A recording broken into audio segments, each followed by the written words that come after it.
Good morning friends. कैसे हैं आप लोग? आई होप बहुत अच्छे होंगे। ठीक है। तो आज हमारे चैनल पे आप सबका स्वागत है फिर से। आज का हमारा टॉपिक रहेगा hepatitis.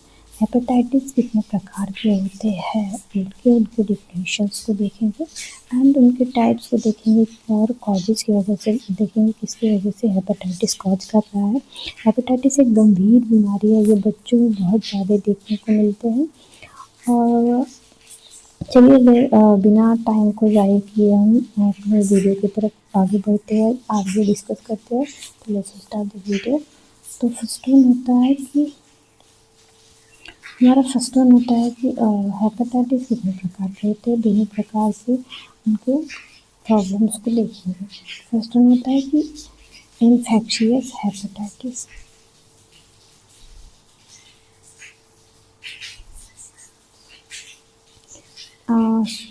Infectious hepatitis and non infection hepatitis sorry, ठीक है।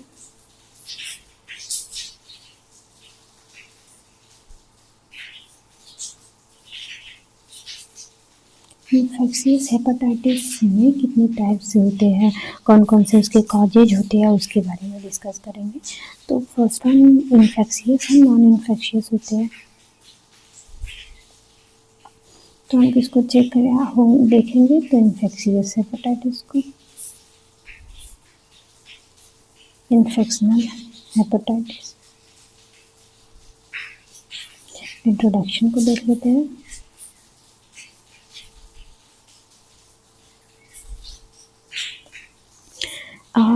आप राइट डाउन करते चलिएगा क्योंकि हमने जो नोट्स दिए हैं वो टाइपिंग नहीं करा है, ऐसे ही डायरेक्टली नोट डाउन करेंगे क्योंकि मेरे पास थोड़ा सा टाइम नहीं था। ओके, सॉरी उसके लिए। लेकिन ये जो नोट्स होगा बहुत यूनिक होगा। Hepatitis is the inflammations of the liver is called by hepatitis. अगर लीवर में क्या हुआ कि इन्फेक्शन एंड इन्फ्लेमेशन हुआ है, ठीक है। Hepatitis is the inflammation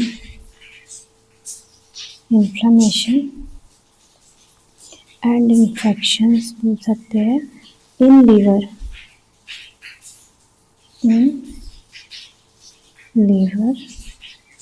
is called hepatitis. Okay, is called hepatitis. And next देख लेते हैं, it is defined as the inflammations of the liver called by hepatitis.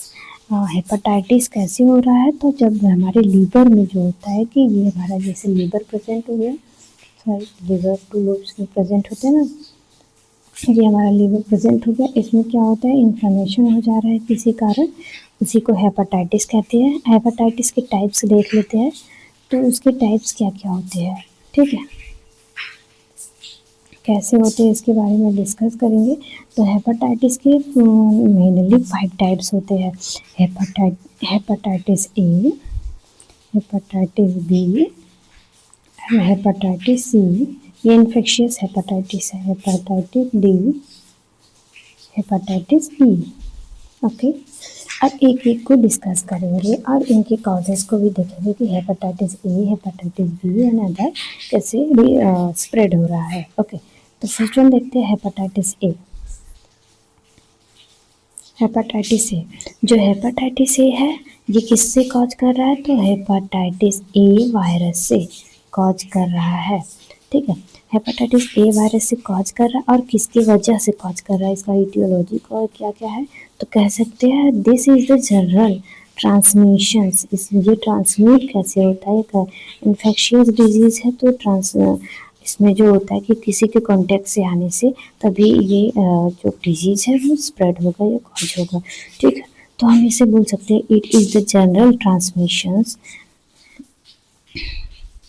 या बोल सकते हैं this is a general transmission.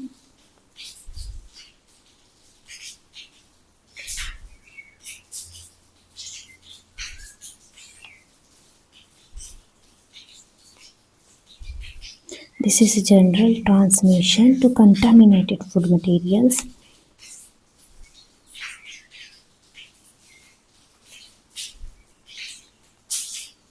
Food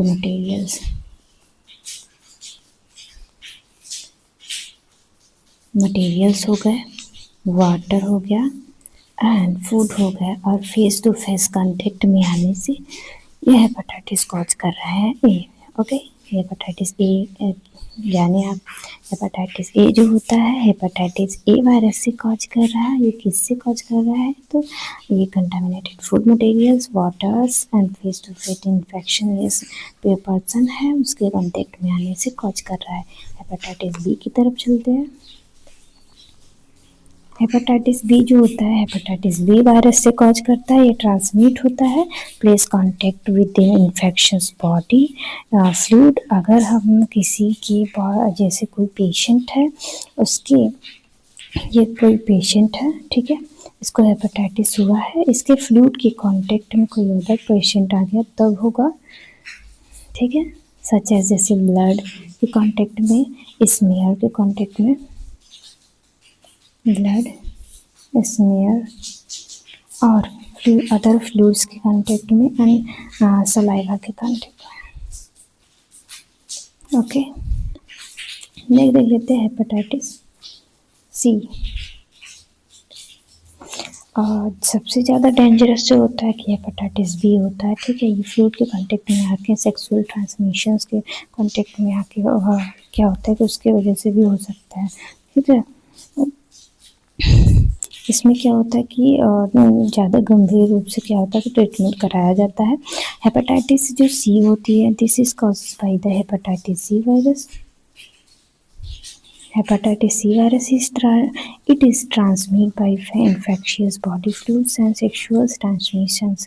ये क्या होता है कि ये स्मेयर वगैरह से वो फैल रही थी हेपेटाइटिस बी, लेकिन सी क्या हो रहा है कि ये डायरेक्टली सेक्सुअल ट्रांसमिशन से फैलती है।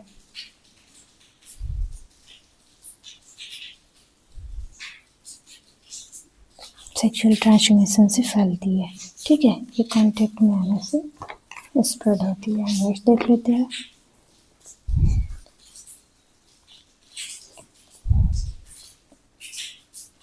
हेपेटाइटिस सी के बाद क्या आएगा?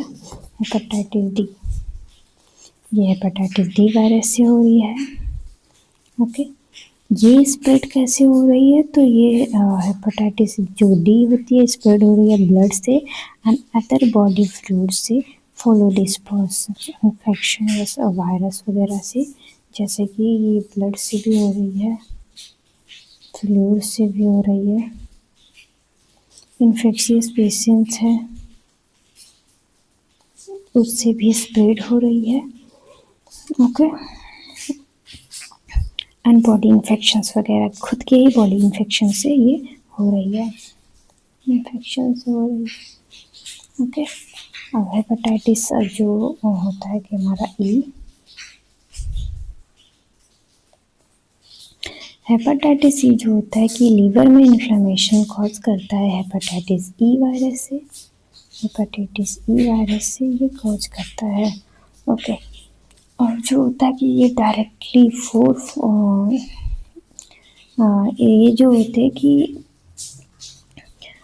जैसे कि सारे कंटेंट्स से मिला के, जैसे हमने हेपेटाइटिस सी पढ़ा, फूड मटेरियल्स बी पढ़ा है, फ्लूइड मटेरियल सी पढ़ा है हमने, फिर से फ्लूइड सेक्सुअल ट्रांसमिशंस डी पढ़ा है हमने, जो भी फ्लूइड्स मटेरियल्स इसमें अभी हैं, तो उसके वजह से ये चारों को कंबाइन करके ये जो हेपेटाइटिस ई होता है ये बनता है। ये बहुत क्रोनिक कंडीशंस होती हैं।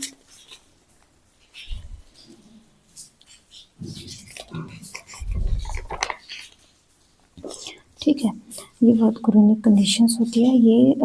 ये स्प्रेड जो है इसका जो टाइम शेड्यूल्स होता है स्प्रेड होने का, बोल सकते कि साइन सिम्टम्स देने का, तो 2 to 6 वीक होता है। ओके, नेक्स्ट देख लेते हैं कि नॉन इन्फेक्शियस हेपेटाइटिस।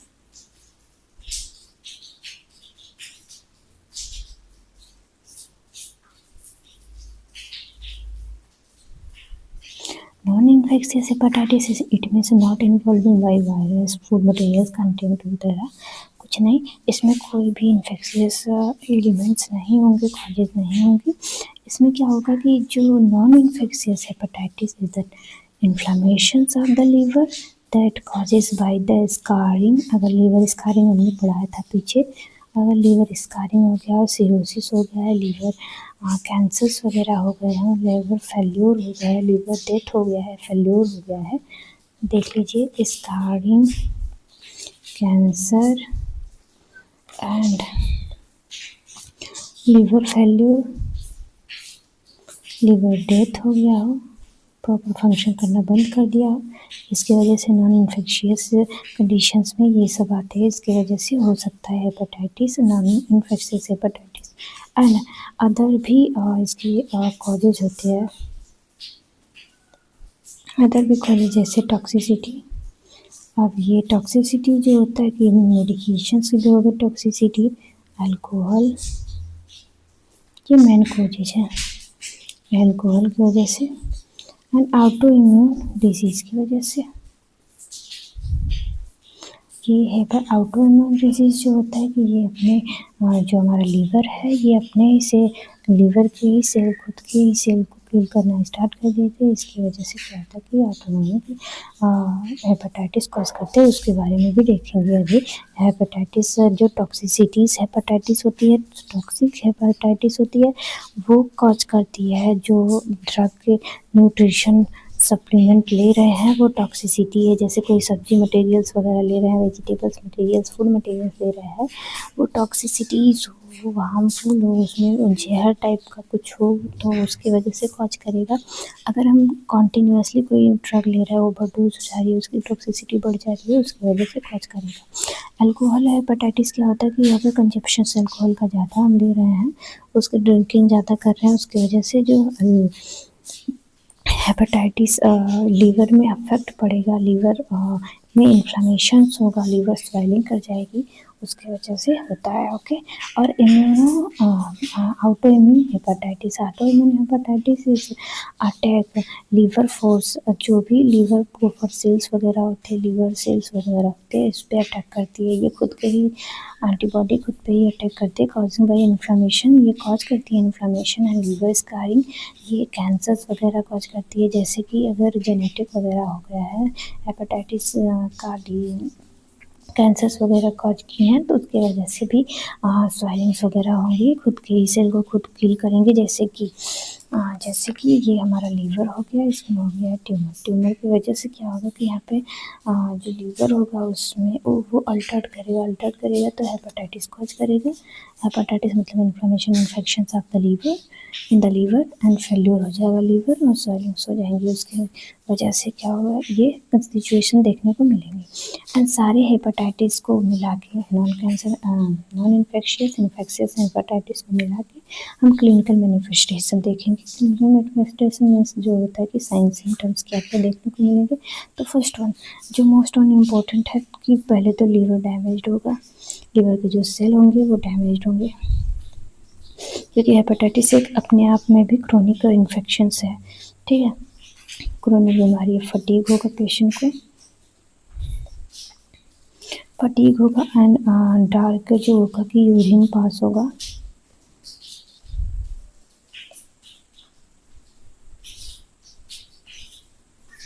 डार्क यूरिनेशंस होगा, पाल स्टूल होगा, स्टूल का जो कलर होगा वो बहुत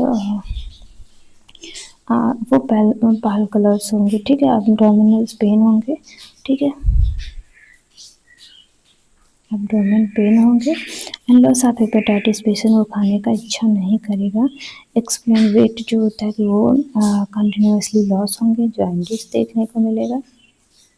जॉइंटिस का जो टॉपिक होगा हम आगे डीपली डिस्कस करेंगे, तो आपको पता चल जाएगा जॉइंटिस कैसे होता है, कैसे कॉज होता है, कैसे क्रिएट होता है। उसका मोमेंट जो होता है कि हेपेटाइटिस में कौन कौन से डायग्नोसिस करेंगे कि हमें पता चलेगा कि हेपेटाइटिस है पेशेंट को।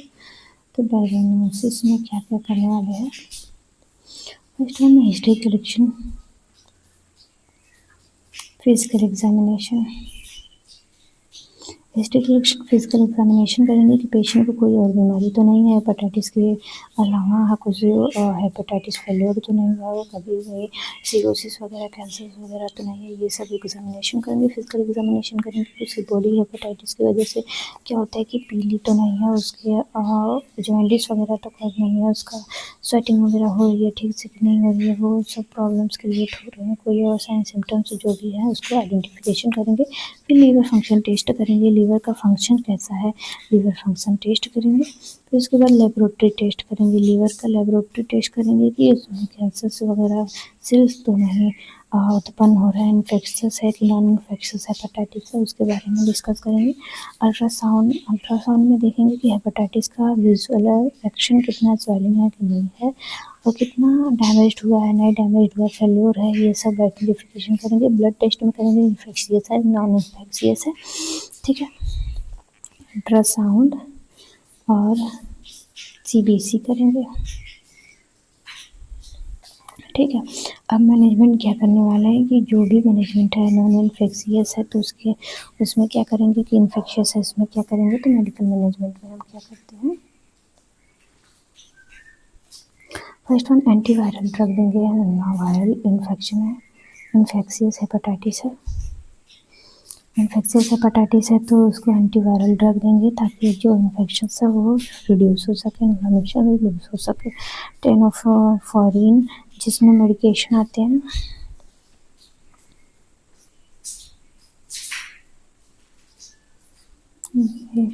एंटीवायरल ड्रग हेपेटाइटिस के एडोनोफेरिन, ओके, ये मेडिकेशन देंगे। अगर पेशेंट को पेन हो रहा है, एब्डोमेन पेन हो रहा है, क्रोनिक पेन हो रहा है या क्रोनिक हेपेटाइटिस वगैरह हो रहा है तो उसकी वजह से एंटी इन्फ्लेमेटरी ड्रग देने वाले हैं। और पेन मैनेजमेंट करेंगे एंड उसकी डाइटरी पैटर्न को मैनेजमेंट करेंगे, और जो भी डॉक्टर प्रिस्क्राइब करेंगे वो मेडिकेशन हम प्रोवाइड करेंगे। Thank you very much. Next topic देखेंगे नेक्स्ट वीडियो में। Thank you for watching. Bye.